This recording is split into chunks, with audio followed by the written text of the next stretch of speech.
Hello मेरे सी enter वाले दोस्तों। तो आज अपन अपने ऑडिट रेक्टिफिकेशन बेस के chapter number 11 that is audit report पे पहुंच चुके हैं। तो वैसे हर बार बताता हूं मैं तुमको कि अपन जो इस बैच में एग्जाम ओरिएंटेड चलने वाले मतलब केवल रेक्टिफिकेशन पे फोकस करेंगे, क्योंकि ऑडिट में मार्क्स आपको उसी से मिलेंगे। समझना होता है ऑफ कोर्स, पर मैं अज्यूम कर रहा हूं तुम ऑलरेडी समझ चुके हो, ताकि तुम्हारा MCQ case scenario true and false तुम इजीली सॉल्व कर लो। अगर समझे भी नहीं है तो एक बार तुम रीडिंग कर लोगे ना, आईसीए की मॉड्यूल के ऊपर से रीड कर लोगे तो उसको इंटरप्रेट करना बहुत ईजी है। समझ तुम खुद से भी सकते हो, बहुत ईजी होता है ऑडिट को समझना। मैं खुद बोल रहा हूँ, ये कोई लो नहीं है जिसमें भारी वाले वाले वर्डिंग होगी, कुछ याद घुमा रखा होगा, इतना नहीं है। तो ऑडिट में दिक्कत मेन रटने पे ही पड़ती है, तो वो रट्टाफिकेशन वाली चीज वो मैंने अपने आप पे डाली थी। अब वैसे सारे मतलब ऑलमोस्ट सारी वीडियोस अपलोड हो चुकी है, सब रट्टाफिकेशन वाला मैंने पूरा रटने पे ही ध्यान दिया है।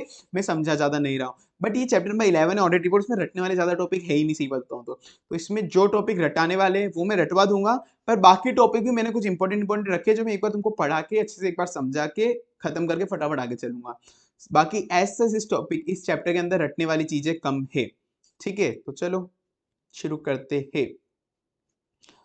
Starting with S 700 objective. मैंने पहले कहा था रटने वाली चीजें कम है, तो एक बार मैं तुमको बस नॉर्मली गो थ्रू करा रहा हूँ। इसमें एग्जैक्ट रटने वाला है नहीं इसमें एज सच। हाँ, ये टॉपिक सेकंड वाला रटने वाला है, ये रटेंगे अपन। अब एस 700 ऑब्जेक्टिव। ऑब्जेक्टिव क्या ऐसे 700 का? ऑडिट ओपिनियन फॉर्म करना, ऑडिट ओपिनियन फॉर्म करना, ऑडिट एविडेंसेस ऑब्टेन हुए उस बेसिस पे। ऑडिट ओपिनियन फॉर्म करना, ऑडिट एविडेंसेस ऑब्टेन हुए उस बेसिस पे। Form an audit opinion on financial statement based on the audit evidences obtain. Audit evidences obtain हुए वो, और रिटर्न के अंदर होना चाहिए। अब ये रटना नहीं है, एक बार मैं तुमको रीडिंग करा रहा हूँ कि कभी गलती से कोई एमसीक्यू वगैरह गलती से इससे कोई टकरा जाए तो तुम एक बार ध्यान में रखो। बाकी तुमको ये आता होगा, मैं समझाने के पर्पस वैसे भी ज्यादा जान ही रहा हूँ। और जो कंक्लूजन अपन दे रहे, वो कंक्लूजन क्या क्या चीजों को दिमाग में रख के देना है कि साई ऑब्टेन हो गया या नहीं, sufficient and appropriate audit evidences, Sai obtain हो गया या नहीं हो गया। जो अनकरेक्टेड मिस स्टेटमेंट है वो मटेरियल है क्या, वो मटेरियल है क्या, वो चीज देख के देखना पड़ेगा। साई ऑब्टेन हुआ है नहीं हुआ है, अनकरेक्टेड मिस स्टेटमेंट है वो मटेरियल है नहीं है, और मुझे क्वालिटेटिव एस्पेक्ट भी चेक करना पड़ेगा, वो भी इवेल्युएट करना पड़ेगा। चलो ये हो गया एक बाकी नॉर्मल। अब ये सेकंड वाला रटना पड़ेगा। ट्रू एंड फेयर का कॉन्सेप्ट क्या होता है? जनरली ट्रू एंड फेयर का कोई कॉन्सेप्ट नहीं होता है, ट्रू एंड फेयर का डिफाइन नहीं है। फिर भी कंपनीज एक्ट ने बोला है कि अगर ये चीजें है तो उसको अपन एक बार ट्रू एंड फेयर अज्यूम कर सकते हैं। तो ट्रू एंड फेयर का क्या अज्यूम होगा? Asset asset asset asset asset asset liability, asset asset asset liability. ये किधर होती है? ये P and L balance sheet में होती है। पी एंड एल में नहीं होता असेट लाइबिलिटी, पर एक बार ठीक है, P and L balance sheet में होती है। Asset asset asset liability P and L balance sheet में होती है। Asset asset asset liability P and L balance sheet में होती है। वापस मेरे साथ साथ बोलो तो ही याद होना है। Asset asset asset liability P and L balance sheet में होती है। Asset asset asset liability P and L balance sheet में होती है। Asset asset asset liability P and L balance sheet में होती है। Asset asset asset liability P and L balance sheet में होती है। Asset asset asset liability P and L balance sheet में होती है। Asset asset asset liability P and L balance sheet में होती है। Asset asset asset liability P and L balance sheet में होती है। और बाकी जो सब चीजें नहीं होती वो अनयूजुअल है। बाकी जो सब चीजें P and L balance sheet में नहीं होती वो सब चीजें अनयूजुअल है। Asset asset asset liability P and L balance sheet में होती है। बाकी जो चीजें इनमें नहीं होती वो अनयूजुअल है। So asset should neither be under value और over value. Asset under value over value नहीं होना चाहिए। असेट कोई छूटना भी नहीं चाहिए, ओमिट भी नहीं होना चाहिए। असेट पे कोई भी चार्ज है तो डिस्क्लोज होना चाहिए। Asset under value over value नहीं होना चाहिए, छूटना भी नहीं चाहिए, ओमिट भी नहीं होना चाहिए। अंडर वैल्यू ओवर वैल्यू नहीं होना चाहिए, ओमिट भी नहीं होना चाहिए। कुछ चार्ज है तो डिस्क्लोज कर दो। सेम लाइबिलिटी भी छूटनी नहीं चाहिए, ओमिट नहीं होनी चाहिए। बैलेंस शीट P&L के अंदर जो भी चीज रिक्वायर होती है सबका सारा डिस्क्लोजर अपन ने कर सका है as per accounting policy. Asset asset asset liability, asset under value over value नहीं है, ओमिट भी नहीं है, चार्ज भी डिस्क्लोज है। लाइबिलिटी कोई भी ओमिट नहीं है। P&L बैलेंस शीट में जो मेटर का डिस्क्लोजर चाहिए वो अपन ने दे रखा है, जो बाकी सब बचा वो अनयूजुअल है।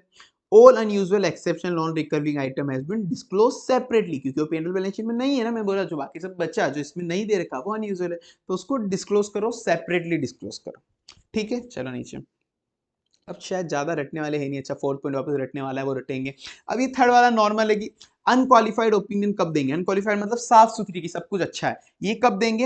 एन अनक्वालिफाइड ओपिनियन कब देंगे? फाइनेंशियल स्टेटमेंट जब ट्रू एंड फेयर हो। अब ट्रू एंड फेयर के दो कॉन्सेप्ट होते हैं। अगर financial statement true and fair है तो कब देंगे? दो, एक तो अगर प्रिपेयर गैप के अकॉर्डिंग हुआ है, जनरल एक्सेप्टेड अकाउंटिंग प्रिंसिपल के अकॉर्डिंग, और financial statement relevant requirement and regulation के अकॉर्डिंग बना है, तो अपन बोलेंगे ट्रू एंड फेयर है।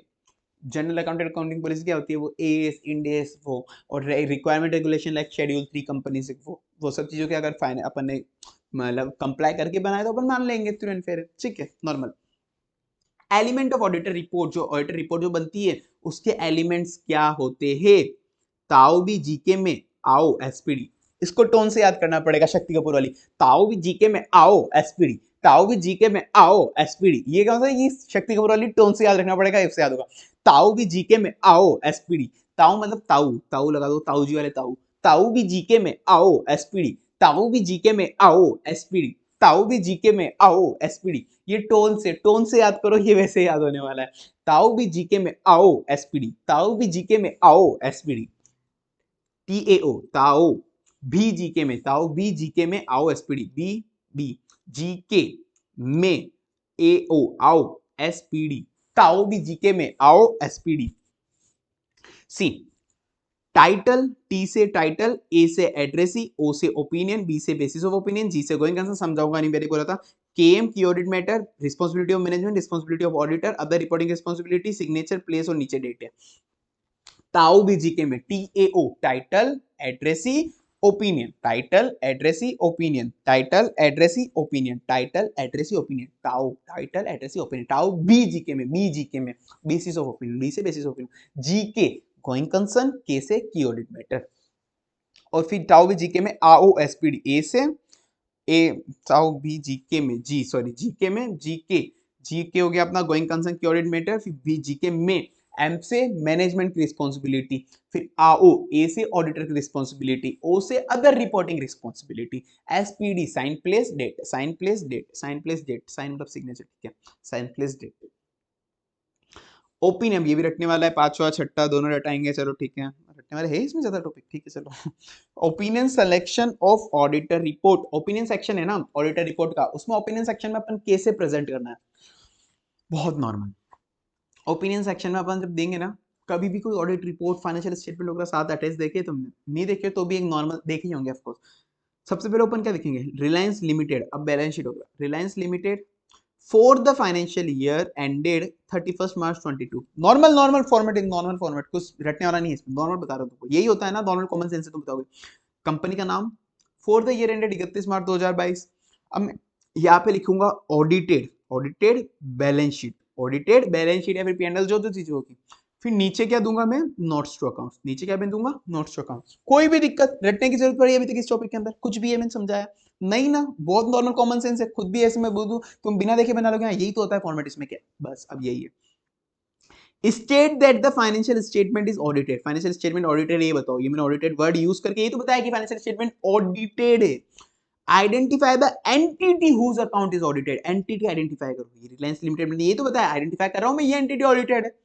Identify the title of each statement, title ये मैंने बताया ना बैलेंस शीट, ये चीज बैलेंस शीट है, ये चीज P&L है, ये शीट कैश फ्लो है, मैं बता रहा हूं यहाँ पे।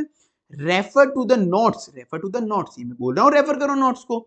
स्पेसिफाई द डेट और पीरियड कवर, ये मैंने बोला ना यहाँ पे, ये पीरियड कवर है यहाँ पे, यही तो बोला मैंने।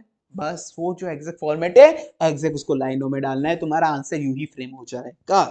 Got it? अब ये फॉर्मेट तुमको इजीली दिमाग में आया हुआ है, इसी ट्रिक से याद होगा तुमको, आई होप खराब नहीं लग रही हो, गंदी वाली नहीं लग रही हो, फीलिंग आ रही हो, अगर आ भी रही है ना तो याद इन्हीं से होना है, इनसे याद करना है तुमको, वो नहीं पता मुझे, ठीक है चलो।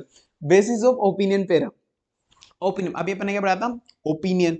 अब उसके नीचे है basis of opinion, basis of opinion में कुछ बहुत बोलना है भाई, बस बेसिस, मैंने ओपिनियन दे दी, अब मैं बोलूंगा कि मेरा बेसिस क्या था ओपिनियन देने का, मैं बोलूंगा, कोई मेरे से पूछेगा तेरा बेसिस क्या था ओपिनियन देने का, मैं बोलूंगा मैंने इंडिपेंडेंटली ऑडिट करी थी, स्टैंडर्ड्स ऑन ऑडिटिंग सारे लगा के, मैंने इंडिपेंडेंटली स्टैंडर्ड ऑडिटिंग ऑडिट लगा, स्टैंडर्ड एसएस लगा के ऑडिट करी थी, मैंने इंडिपेंडेंटली एसएस लगा के ऑडिट करी थी, मैंने साई भी सारे ऑब्टेन कर लिए थे, मैंने साई भी सारे ऑब्टेन कर लिए थे, तो मेरी रिस्पॉन्सिबिलिटी तो पूरी हो गई। मेरी रिस्पॉन्सिबिलिटी यही बोलती है ना कि मेरे को इंडिपेंडेंटली एसेस लगा के साई ऑब्टेन करने, इंडिपेंडेंटली एसेस लगा के साई ऑब्टेन करने, तो मेरी रिस्पॉन्सिबिलिटी पूरी हो गई। मैंने इंडिपेंडेंटली एसेस लगा के साई ऑब्टेन कर लिए, तो मेरी रिस्पॉन्सिबिलिटी पूरी हो गई। मैंने इंडिपेंडेंटली एसेस लगा के साई ऑब्टेन कर लिए, तो मेरी रिस्पॉन्सिबिलिटी पूरी हो गई। इंडिपेंडेंटली साई लगा के एसेस, मैंने इंडिपेंडेंटली एसेस लगा के मैंने साई ऑब्टेन कर लिया, इंडिपेंडेंटली एसेस लगा के मैंने साई ऑब्टेन कर ली, मेरी रिस्पॉन्सिबिलिटी पूरी हो गई। Declaration of auditor is independent, conducted audit as per SAs, ये मुझे डिक्लेयर करना पड़ेगा। How work was conducted auditor responsibility section में बताना पड़ेगा। एंड ऑब्टेन साई, मेरे को भी बताना पड़ेगा कि मैंने साई ऑब्टेन कर लिए। डन। अब नीचे पहुंचो। Auditor is required to make specific evaluation by government. कुछ चीजों का मेरे को स्पेसिफिक इवेल्युएशन करना पड़ता है अगर मेरे को ऑडिट रिपोर्ट बनानी है, मतलब मेरे को ओपिनियन देना है मेरा, तो मैं ऐसे डायरेक्ट तो नहीं दे सकता, बहुत चीजों का स्पेसिफिक इवेल्युएशन करना पड़ेगा मुझे। तो वो किन किन चीजों का है वो चीज बताओ। या तो अगर तुमको एक नॉर्मल निमोनिक्स याद होते हैं, मैं कम प्रीफर करता हूँ निमोनिक्स। निमोनिक्स को मतलब जोड़ने में बहुत दिक्कत पड़ जाती है, डी मतलब क्या, मतलब क्या, मतलब क्या। जहां जहां मैं पॉसिबल करता हूँ कि निमोनिक्स कम से कम यूज लूँ, पर जहाँ पे लगाने वापस लगाने ही पड़ेंगे, अब कोई ऑप्शन नहीं है, तुमको और कोई ट्रीट बनती है तुम बना लो। सो अब यहाँ पे मेरे को क्या क्या चीजों का स्पेसिफिक वेरिएशन करना पड़ेगा ऑडिट ओपिनियन देने के लिए। अगर तुमको डायरेक्ट याद होता है डॉक्टर स्टेप, ये तुम याद रख सकते हो, डॉक्टर स्टेप, डॉक्टर स्टेप याद करना है तो तुम कर सकते हो। यहाँ पे मैंने दे रखा है आर पी एस, अब ये तुम जोड़ लेना है, यहाँ पे मैंने सबको हाईलाइट करके डी आर नीचे होंगे तुमको मिल जाएंगे, ठीक है।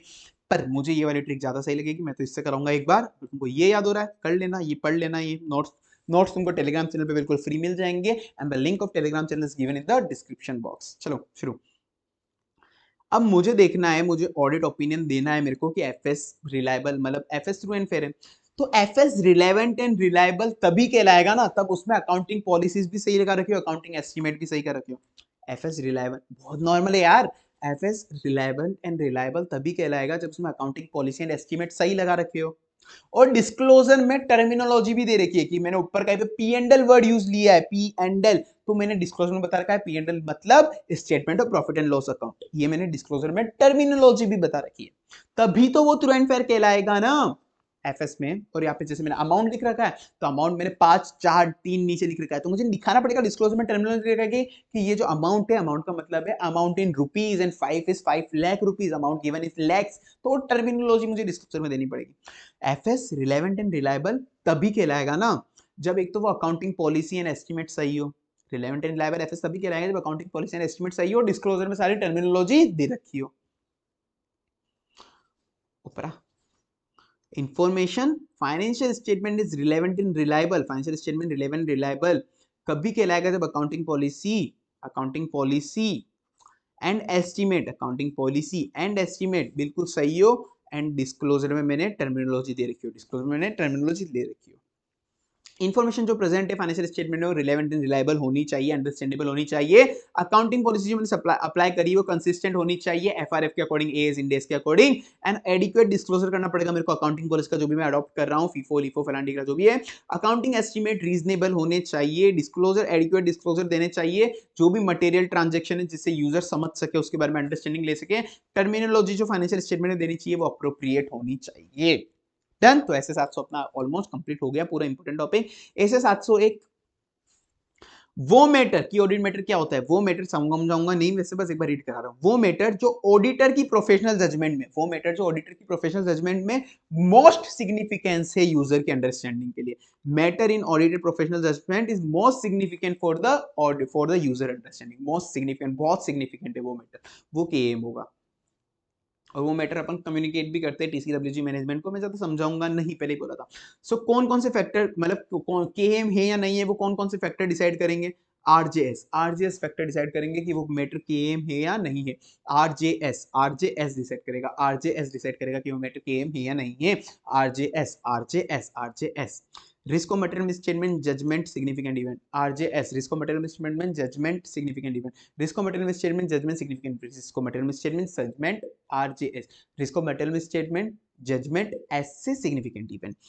एरिया जो ऑडिटर के असेस करा है जहां पे रिस्क ऑफ मटेरियल स्टेटमेंट ज्यादा हो सकती है, वो एरिया जहां पे ऑडिटर के असेसमेंट से रिस्क आरोमम ज्यादा हो सकता है। और वो ऑडिटर के जजमेंट से जहां पे मैनेजमेंट ने जो जजमेंट लगाया, ऑडिटर जजमेंट कर रहा है, ऑडिटर खुद का जजमेंट लगा रहा है कि मैनेजमेंट ने जो जजमेंट लगाया वहां पे बहुत ज्यादा अनसर्टेनिटी है, वहां पे बहुत ज्यादा अनसर्टेनिटी है। सिग्निफिकेंट ऑडिटर जजमेंट जो मैनेजमेंट का जजमेंट को इवेल्युएट करके मैं पता लगाऊंगा, मेरा जजमेंट लगाऊंगा कि मैनेजमेंट का जो जजमेंट है वो सही है नहीं है, वहां पे अनसर्टेनिटी ज्यादा तो है नहीं है, उस हिसाब से आरजेजेएस जजमेंट हो गया। फिर एस सिग्निफिकेंट इवेंट, कोई भी सिग्निफिकेंट इवेंट जो हुआ है during the year. KM is not a substitute of following, ये सब्सटीट बिलो वाली चीज केएम अगर दे दिया तो ऐसा नहीं कि मैं ये चीजें नहीं दूं, मुझे ये चीजें भी देनी पड़ेगी। मतलब फाइनेंशियल स्टेटमेंट में डिस्क्लोजर देना पड़ेगा, जो एफआरएफ बोलता है एएस और या फिर इंडियस बोलता है वो डिस्क्लोजर तो देने ही पड़ेंगे। ऐसा नहीं कि केएम दे दिया तो डिस्क्लोजर नहीं देने। मॉडिफाइड करना है कहीं पे ओपिनियन तो मॉडिफाई करना ही पड़ेगा ऐसे 705 के अकॉर्डिंग। कहीं पे भी अगर मुझे गोइंग कंसर्न का अनसर्टेनिटी लग रही है, कोई इवेंट ऐसा मिल रहा है, तो वो इवेंट का डिस्क्लोजर मुझे देना ही देना पड़ेगा। गोइंग कंसर्न 570 जो डिस्क्लोजर बोलता है ऑडिट रिपोर्ट में देना ही पड़ेगा। ऐसा नहीं कि अपने केएम दे दिया तो अब ये नहीं देना। सेपरेट ओपिनियन जहाँ जहाँ इंडिविजुअल मैटर के देनी है वो देना ही देना पड़ेगा। ठीक है ना। ऐसे 705 अब यहाँ पे आपको रटने वाला चीजें बचा नहीं, एक बार यू बता देता हूँ फटाफट। ऐसे 705 एक्सप्रेस करता है मॉडिफाइड ओपिनियन कब देनी पड़ेगी अपन को। मॉडिफाइड ओपिनियन जब देनी है या तो जब अपन ऑडिट एविडेंसेस ऑब्टेन कर ले, या तो जब अपन ऑडिट एविडेंसेस ऑब्टेन कर ले कि financial statement is not free from material misstatement, financial statement में कोई ना कोई मटेरियल मिसस्टेटमेंट एग्जिस्ट करती है, तो मैंने एविडेंस ऑब्टेन कर लिया कि फाइनेंशियल स्टेटमेंट सही नहीं है, या फिर मैं एविडेंस ऑब्टेन कर ही नहीं पाया, या तो मैंने एविडेंसेस ऑब्टेन कर लिए कि फाइनेंशियल स्टेटमेंट सही नहीं है, या फिर मैं एविडेंस ऑब्टेन कर ही नहीं पाया, दोनों केसेस में मुझे मॉडिफाई करनी पड़ेगी।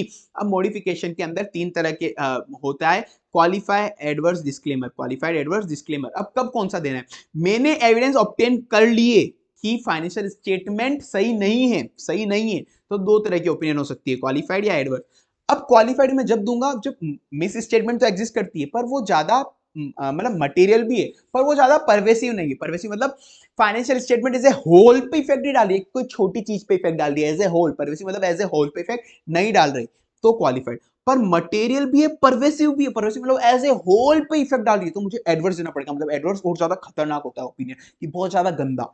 अब मैंने ऑब्टेन, यहाँ पे तो था कि मैंने साई ऑब्टेन कर लिए, पर यहाँ पे मैं साई ऑब्टेन कर ही नहीं पाया, साई ऑब्टेन कर ही नहीं पाया, और इफेक्ट परवेसिव है, इफेक्ट परवेसिव है। साई ऑब्टेन कर नहीं पाया, पूरा फाइनेंशियल स्टेटमेंट के रिलेटेड में कुछ भी साई ऑब्टेन नहीं कर पाया, तो मैं डिस्क्लेम कर दूंगा, पहले डिस्क्लेमर दे दूंगा कि भाई मैं इसको ओपिनियन दे ही नहीं सकता, मैं ओपिनियन इस पे दे ही नहीं सकता। डिस्क्लेमर ऑफ ओपिनियन वो कह रहा है, डिस्क्लेमर ऑफ ओपिनियन, कि भाई मेरे को जब एविडेंस ही नहीं मिला तो क्या इस पे दे दूं मैं तुमको ओपिनियन। और अगर मेरे को साई केवल कुछ कुछ चीजों के लिए नहीं मिला है, मटेरियल है वो चीजें, पर परवेसिव इफेक्ट नहीं दे रहा, कुछ छोटी छोटी चीजों को इफेक्ट दे रहा है, तो वहां मैं क्वालिफाई कर दूंगा, वहां मैं क्या कर दूंगा, क्वालिफाई कर दूंगा। तो क्वालिफाई दो केसेस के अंदर हो सकती है, मैंने एविडेंस निकाला, एविडेंस मिला मुझे, वो परवेसिव नहीं है, मिस स्टेटमेंट है पर परवेसिव नहीं है, या फिर मुझे एविडेंस नहीं मिला, मटेरियल है पर परवेसिव नहीं है। ठीक है, तो इन केसेस में क्वालिफाइड, वरना एडवर्स और डिस्क्लेमर। ऐसे 710 एक लास्ट टॉपिक बचा, इसको रटवाना था मुझे। हाँ ठीक है, हाँ चलो याद हो ही जाएगा। ऑडिटर रिस्पॉन्सिबिलिटी रिगार्डिंग कंपेरेटिव, ये नाम तुमको चेंज करना पड़ेगा, ये तुम कंपेरेटिव कॉरेस्पॉन्डिंग फिगर वाला, ये नाम गलत हो गया एसएस का, बाकी ये सब ठीक है। Auditor responsibility regarding comparative, comparative के रिगार्डिंग जो कंपेरेटिव अपन इंफॉर्मेशन डालते हैं, इस साल डाली 2015 की, उसके 2022 का फाइनेंशियल स्टेटमेंट बना रहे, तो 2021 की कंपेरेटिव भी अपन को उस पर रखने पड़ेंगे। तो ऑडिटर को चेक करना पड़ेगा कि 2022 का तो वो पूरी ऑडिट करता है, पर 2021 के जो कंपेरेटिव है वो भी तो चेक करने पड़ेंगे, सही है नहीं है। तो पहले ऑडिटर, ऐसे ऑडिटर पहले उसको देखना पड़ेगा क्या कंपेरेटिव, क्या कंपेरेटिव जो एफआरएफ बोलता है, एएस इंडेस या शेड्यूल 3 बोलता है कि जो कंपेरेटिव डालने चाहिए थे, क्या वो कंपेरेटिव इन्होंने एंटिटी ने डाले हैं क्या, मतलब 2022 के साथ 2021 का कंपेरेटिव दिखाए है क्या, सबसे पहले क्या देखा, दिखाए है क्या, और फिर दिखाए है। तो ये जो 2021 वाले इस साल दिखाए है, पिछले साल जब असली में 2021 था, उस वक्त जब उन्होंने फाइनेंशियल स्टेटमेंट बनाए थे, वो पिछले साल से मैच कर रहा है क्या, इस बार जो 2021 का फिगर डाला वो पिछली बार के 2021 के फिगर से मैच कर रहा है क्या, पहले तो वो क्या देखेगा, फिगर डाले है क्या, और डाले है तो क्या पिछले साल से कंसिस्टेंट है क्या, पहले क्या देखिए डाले है क्या, पिछले साल से कंसिस्टेंट है क्या, एंड अकाउंटिंग पॉलिसी भी कंसिस्टेंट है ना। अगर ये नहीं है कि पिछले साल से मैच नहीं हो रहा, अकाउंटिंग पॉलिसी भी कंसिस्टेंट नहीं है, तो फिर मुझे एडिशनल प्रोसेसर लगाना पड़ेगा, क्योंकि ये तो मिस स्टेटमेंट है। अगर पिछली बार के 2021 के फिगर अलग थे, इस बार के 2021 के अगर फिगर अलग है, तो मुझे एडिशनल प्रोसेसर लगाने पड़ेंगे। पहले मैं देखूंगा क्या इंक्लूड करा है क्या कंपैरेटिव इंफॉर्मेशन को, और अगर इंक्लूड करा है तो वो अमाउंट और डिस्क्लोजर पिछले साल से एग्री कर रहे हैं ना, पिछले साल से एग्री कर रहे हैं ना, और अकाउंटिंग पॉलिसी भी कंसिस्टेंट है ना, चेंज है तो कुछ बताओ, चेंज है तो नीचे डिस्क्लोज करो, डाला है क्या वो इन्फॉर्मेशन, और पिछली बार से चेक, अगर डाला है तो पिछली बार से इन्फॉर्मेशन मैच हो रही है ना, अकाउंटिंग पॉलिसी कंसिस्टेंट है ना। अगर नहीं, ऐसा नहीं हो रहा, मिस स्टेटमेंट है मतलब, तो एडिशनल प्रोसीजर मुझे लगाने पड़ेंगे, और मैनेजमेंट का रिटर्न रिप्रेजेंटेशन भी लेना पड़ेगा। डन। सो ये नोट्स आपको टेलीग्राम चैनल पे फ्री मिल जाएंगे, Telegram channel link is given in my description box. And till next lecture, tata bye bye, see you. और जो टॉपिक मैंने अगर कुछ स्किप करा है, कुछ कुछ टॉपिक जो रटवाने वाले नहीं थे, मैंने पहले बोला था रटवाऊंगा, वो टॉपिक वो मॉड्यूल उठाना, गो थ्रू कर लेना एक बार, कि रटना नहीं है, रटाने वाले मैंने यहाँ पे कंप्लीट कर लिया, अब समझना तुम्हारे लिए ईजी होगा। अब बस समझ लेना उसको कि एटलीस्ट एमसीक्यू केस सीनियर अगर आए तो तुम सॉल्व कर पाओ, मॉड्यूल से फटाफट गो थ्रू कर लेना ऊपर परसेंट। ठीक है, चलो tata bye bye, see you.